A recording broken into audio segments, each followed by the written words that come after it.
시청자님 안녕하세요. 네, 안녕하세요. 네, 어떤 고민 때문에 전화 주셨을까요? 네, 저는 부모님을 대신해서 여쭤볼 게 있는데요. 네. 네, 저희 부모님께서 아버지 명의로 이천동에 단기 임대사업자로 등록한 빌라가 하나 있고요. 네네. 그리고 서울 금호동에 엄마 명의로 아파트이면서 두 분이 지금 거주 중이신 아파트가 있어요. 네. 근데 올해 6월 이후에 양도를 하면 양도세가 늘어난다고 해서 지금 고민을 하고 있어요. 네네. 그래서 지금 현재 임대 중인 빌라가 임대 기간이 곧 끝나면 그걸 양도를 하거나 아니면 자녀인 저한테 증여를 하시려고 하는데요. 네네. 네, 이 경우에 고려해야 될 부분이 뭔지 궁금하고요. 네. 그리고 제가 좀 찾아봤더니 주택 두 채를 보유하던 사람이 한 채가 남으면 1주택이 된 때부터 다시 보유한 걸로 판단한다고 하던데 증여를 하는 경우에는 남은 금호동 아파트 보유 기간을 언제부터 봐야 되는지도 궁금해요. 아, 네. 잘 전화 주셨습니다. 그러니까 시청자님께 부모님께서 2주택자이신데 이 세금 때문에 증여를 할지 양도를 할지 좀 고민을 하고 계시는 상황이신 거죠? 네, 세무사님. 이 시청자님의 경우는 어떻게 해야지 세금을 조금 더 줄일 수 있을까요? 네, 시청자님께 이제 내용이 많다 보니까 미리 제가 정보를 들었는데요. 우선 이촌동의 아버지 명의로 갖고 있는 단기 임대사업자를 등록을 하신 주택의 경우에는 13년 2월에 취득을 하셔가지고 3억 원에 17년 4월에 단기 임대사업자를 하셨다고 하셨고요. 금호동에 지금 어머니 명의로 되어 있는 건 실제 거주를 하고 있다고 하셨는데 두 가지를 물어보셨어요. 우선 첫 번째 단기 임대하는 이 빌라에 대해서 임대 기간이 거의 끝나가거든요. 이거를 증여를 자녀분한테 할지 아니면 이걸 매매를 할지를 고민을 하시는데 말씀하신 것처럼 양도라는 거에 포커스를 맞추게 되면 현재 그 임대사업자가 종료가 되고 나면은 2주택자가 되시는 상황이라 가지고 2주택자가 되시는 분들은 6월 1일을 기준으로 그 전까지는 10% 추가 과세, 6월 1일 이후에는 이제 20% 추가 과세가 되세요.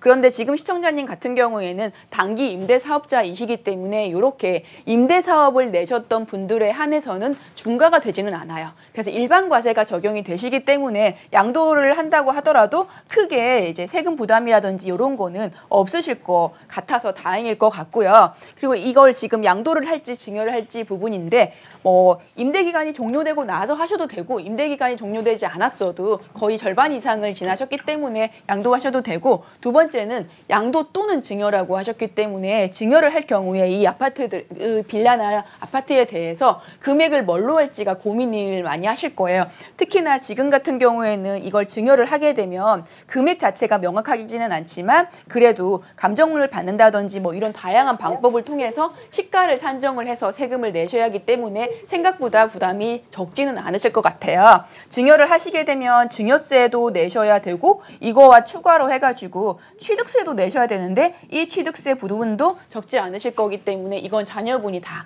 소명을 한 상태로 하시는 게 좋으실 것 같고요. 그래서 양도나 증여냐 이 두 개는 둘 다 계산을 해본 상태로 하시면 좋으실 것 같고 두 번째는 최종적으로 1주택이 된 시점부터 얼마나 보유를 해야 되느냐인데 2021년 1월 1일 기준으로 지금 시청자님은 그 임대사업자까지 포함을 해서 두 개의 집을 가지고 있는 상황이 되세요. 첫 번째 빌라를 증여를 하든 양도를 하든 세법에서는 똑같이 해석을 합니다. 그래서 이 두 개를 하고 나서 최종적으로 1주택인 이 금호동 아파트를 최소한 2년은 갖고 계셔야지만이 비과세 혜택을 받으실 수 있는데요.